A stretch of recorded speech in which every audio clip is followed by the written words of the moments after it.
कल्पना कीजिए सुबह उठकर एक हेडलाइन देखना, सूरज एक काले छिद्र में गिर रहा है। बकवास लगता है ना? तो वास्तव में क्या होता है अगर ये होता? चलो इसे काउंटडाउन टाइमलाइन के रूप में चलाते हैं। 5 शुरू होने के 8 मिनट बाद। मैं अभी भी ठीक हूं, आप अभी भी ठीक हैं।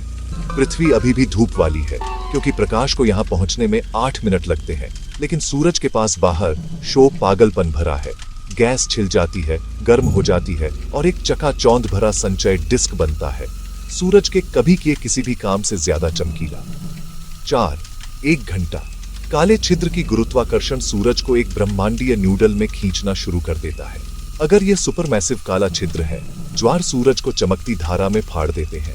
अगर यह छोटा स्टेलर मास काला छिद्र है, सूरज को ज्यादा साफ सुथरे तरीके से निगल लिया जाता है, लेकिन शांति से नहीं।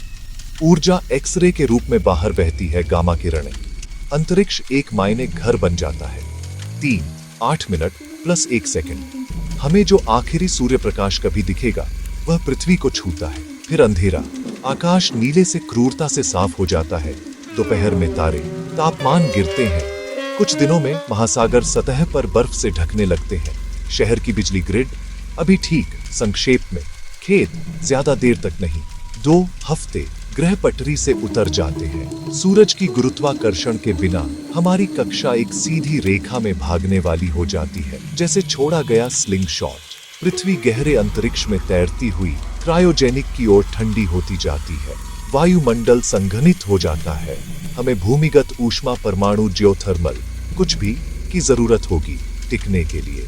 1 महीनों से वर्षों तक सूरज का जो कुछ बचा है वह अपना आखिरी प्रदर्शन पूरा करता है। अगर यह ज्वारीय विघटन है, वह स्टेलर स्पेगेटी लहरों में वापस गिरती है। हर गुजरन से इतने चमकीले फ्लेयर्स निकलते हैं कि वे आकाश गंगाओं को फीका कर देते हैं। कुछ इसका उपयोग जेट्स को पावर करने के लिए हो सकता है।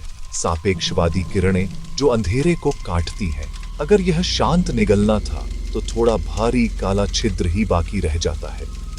0 लंबा बांध। पृथ्वी एक भटकती दुनिया बन जाती है। रात कभी खत्म नहीं होती, लेकिन भौतिकी हमें एक एहसान देती है। गुरुत्वाकर्षण बंद नहीं हुआ, यह सिर्फ मेजबान बदल गया। हम अब यात्री हैं, तैरते हुए। क्या हम जीवित रह सकते हैं? तैयारी के साथ। हम में से कुछ जेबें, शायद। सबसे जंगली हिस्सा, कुछ भी चूसता नहीं है। अंतरिक्ष वैक्यूम क्लीनर नहीं है, ये ज्यामिति है, और जब आप इसे पर्याप्त मोड़ते हैं तो एक तारा भी गिर सकता है।